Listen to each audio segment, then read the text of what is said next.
Hello and welcome. My name is Hannah, and today we are sketching with some colored pencils, some really cute animals that I've been collecting on Pinterest for Easter.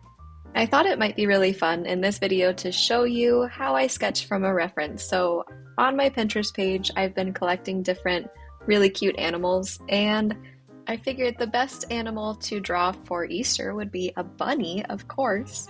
The very first one that stole my heart is this, I think it's called a French lop bunny. Let me look that up real quick. Yes, it is called a French lop, and they have these really iconic ears that just hang really low, and it's so cute and so precious. So I'm really excited to be drawing this right now.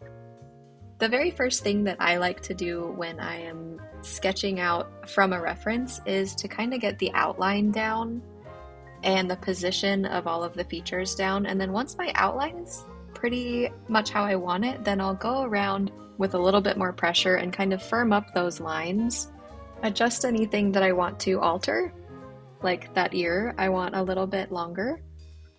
And I will also start adding some details like the fur. And the way that I have found that I like to do fur recently is to add little tufts of fur here and there, especially along the outline of the animal. I think it looks really, really cute in a minimalistic kind of way.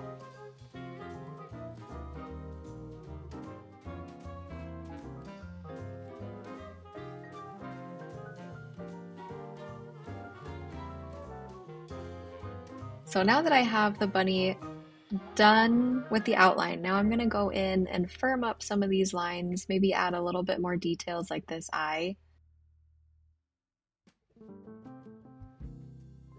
And then around the joints, like this hip area, I will add some more fur texture, because if that's where it's bending, then that's where it's going to have a lot of fur all piled up, and that's where it's going to look really fluffy.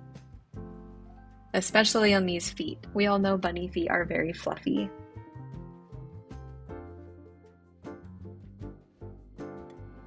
Then we'll add in these whisker bumps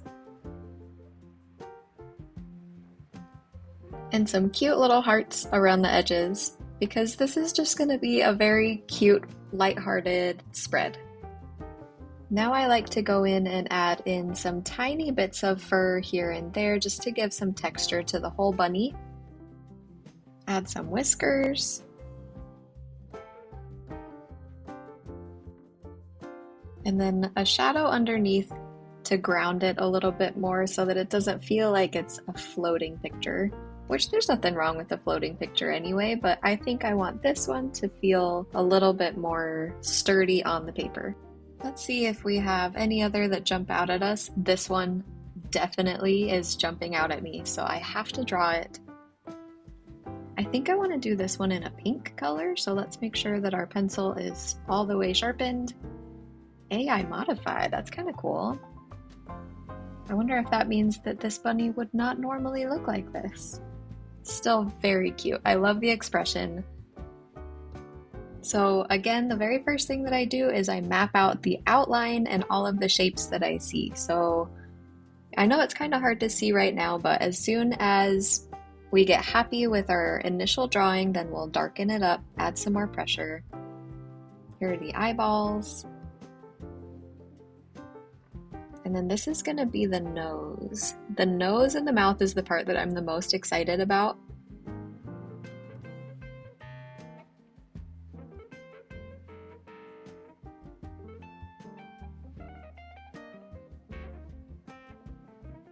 And then this part comes way down.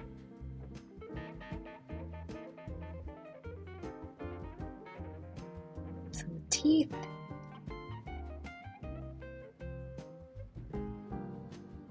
And I'm going to add these lines just to make it look dark without adding actual like a black shadow.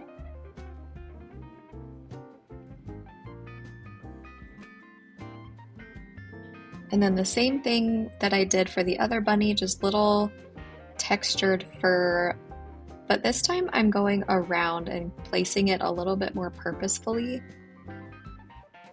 to follow the direction of the fur that's in the picture.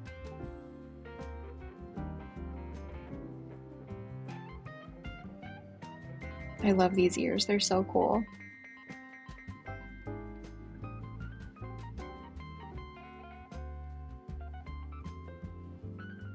I think if I wasn't looking at a reference, I wouldn't think to start the ear behind the eye. But if you think about it, I guess that is where the back of the ear would start if that's where the back of the head is. Now I'm filling this in with pink very roughly because I want to try to use this blending stick thing, smudger. I don't know if it'll work, so let's test it. It's not really blending the way that I want it to. It still blended a little bit, but not quite to the degree that I was hoping for. But since it did something, I need to match the effect on this ear, so I'm going to be doing the same thing, even though it didn't look the way that I was hoping.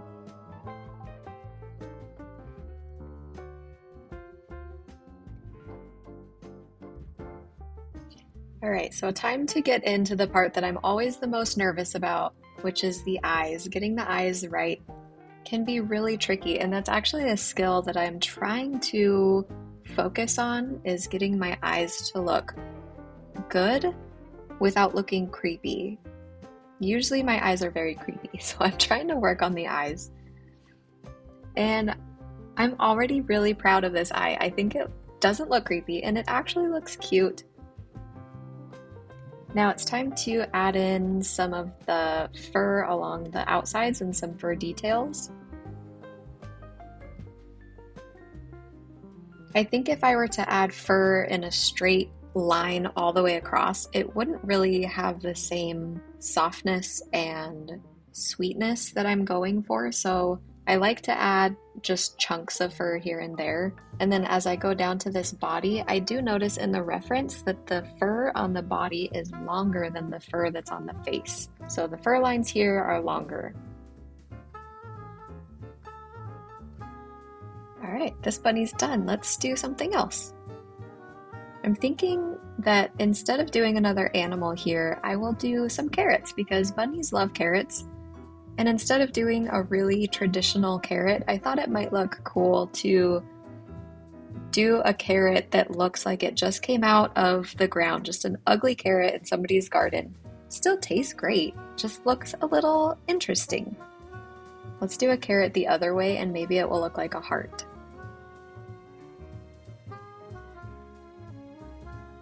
So as I was drawing the leaves for the carrot, I realized I've never seen carrot leaves before. I've never had a carrot in a garden before, so I don't really know what they look like. So I looked up some references, and we're just gonna add in some greenery. And I think that by doing it kind of haphazard, we'll kind of match the vibe of just a really lighthearted, free type spread that I'm going for. So I'm not being perfect with these, I'm just kind of going in a very loose direction. And then I'll add some yellow here because it looks like it could use a little happiness. To emphasize the heart that I was kind of going for, I'll outline these a little darker. Maybe that will help.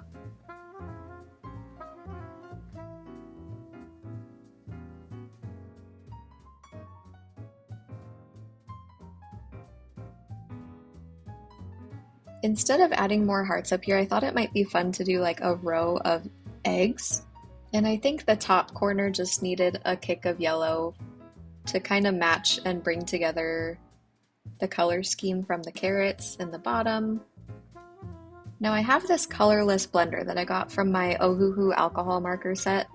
I have used it to blend some of my ink drawings, like just ballpoint pen, and it works, so I'm kind of surprised that it's working here too. I don't know. We might have to experiment a little bit and see what else we can smudge with this blending stick. It seems to work sometimes, but not other times. It picked up on the purple, but not so much on the pink. It's lifting some of the yellow away from this orange, so I wonder if it has to do with what pigments are used to mix the colored pencil.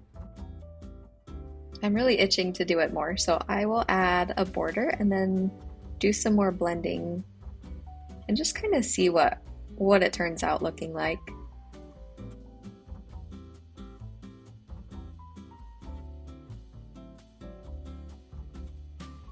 Now that I did the border of yellow, this pink bunny seems to be fading into the background a little, so I want to add a purple border around it to give it some heaviness and bring the attention back to her. And maybe use some of this purple to add a little bit more shading to the fur in very select locations. I don't know. I don't have a rhyme or reason. And I think this spread is done. Thank you so much for coming along with me and hanging out with me while we drew this cute little Easter spread, and I will see you next time.